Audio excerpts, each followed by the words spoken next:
कहतो तो जलियावाला बाग ये देखो यहाँ चली थी गोलियां। एमा एक गुजरातનો માણસ તમને યાદ કરાવી દઉં।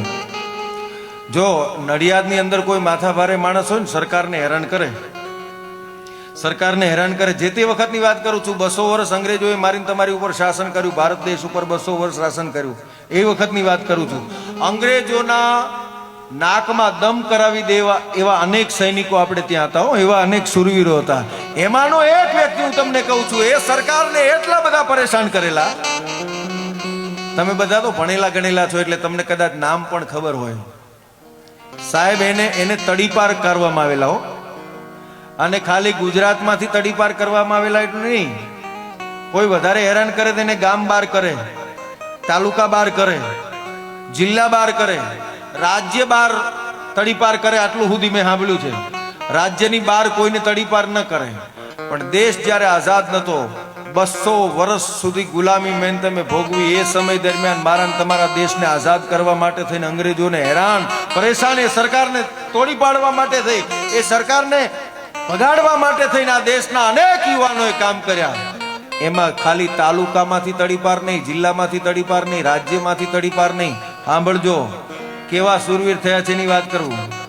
ખાલી રાજ્યમાંથી નહીં, દેશમાંથી તડીપાર નહીં, એક દેશમાં, 2 દેશમાં, 3 દેશમાં નહીં, 30 દેશમાંથી જેને તડીપાર કરવામાં આવ્યા હતા,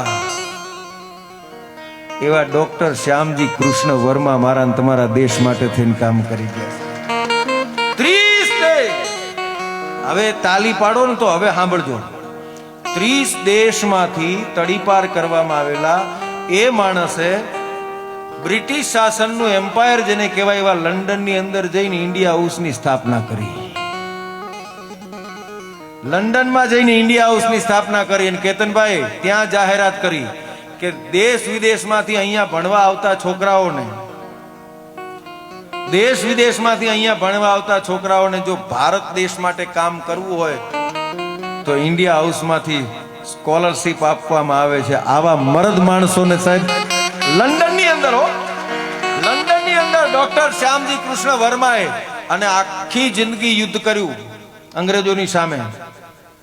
જેટલા ભણેલા ગણેલા છે બધાને કહું, વિશ્વમાં એક જ માણસ એવો થયો, ફરી યાદ દેવડાવી દઉં, વર્લ્ડમાં એક જ માણસ એવો છે કે જેણે બેંકમાં પોતાના અસ્થિ જમા કરાયા હોય જીવતા।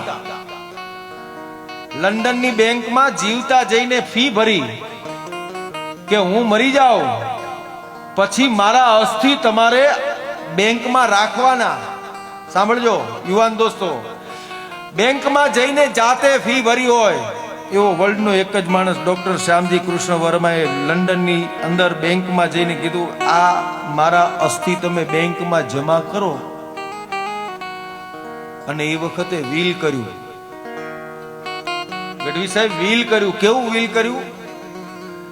સ્વતંત્ર ભારતનો કોઈ પણ નાગરિક આવે એને મારા અસ્થિ આપી દેજો। એને વિશ્વાસ કેટલો હશે કે મારો દેશ સ્વતંત્ર થશે મારા વાળા? સ્વતંત્ર ભારતનો કોઈ પણ માણસ આવે તો એને મારા અસ્થિ આપી દેજો, એવું વીલ કરી નાખ્યું। હવે સાંભળો, જે માણસ આખી જિંદગી દઈ દીધી હોય એના અસ્થિ લંડનની બેંકમાં પડ્યા હોય, બધાની પાસે જવાબ માંગુ છો ભાઈ, બધાની પાસે જવાબ માંગુ છું, એના અસ્થિ લંડનની બેંકમાં પડ્યા હોય, ભારત દેશ આઝાદ થાય એના બીજા દિવસે, ત્રીજા દિવસે, ચોથા, પાંચમા દિવસે કે 15 મહિનામાં કોકને લેવા મોકલવો જોઈએ કે ના મોકલવો જોઈએ? મોકલવો જોઈએ કે ના મોકલવો જોઈએ? કે ડોક્ટર શ્યામજી કૃષ્ણ વર્માના અસ્થિને લઈ આવો। સાહેબ ભારત દેશ આઝાદ થયો ને, 1947માં આઝાદ થયો, બંધારણે બંધાણું, 2 વર્ષ, 5 વર્ષ, 10 વર્ષ, 25 વર્ષ, 50 વર્ષ સુધી કોઈનું ધ્યાન ન ગયું। 2001ની અંદર આપણો દાઢીવાળો નરેન્દ્ર મોદી મુખ્યમંત્રી બન્યા ને પછી લંડન જઈને એને છોડાયા। હવે હું આ વાત કરું અને જો કોઈ એમ કે ગઢવી તમે નરેન્દ્ર મોદીના વખાણ કરો છો, તો જા, આ ગઢવી નરેન્દ્ર મોદીના વખાણ કરે છે, કારણ કે એને દેશના માટે મરી ગયેલા માણસોના અસ્થિની પડી છે એટલા માટે। અને ખાલી લઈ આવ્યા એટલું નહીં, લઈ આવ્યા એટલું નહીં, યાત્રા કાઢી ખંભા ઉપર રાખી અને આખા ભારતની તમામ પવિત્ર નદીઓની અંદર એના અસ્થિને ભેળવી દીધા. એ મારા વાલા કામ કર્યા.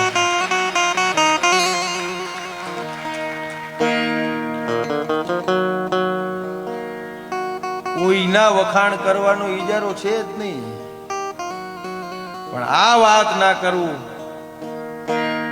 તો કલાકાર તરીકે મારો આત્મા રાજી ના રહે.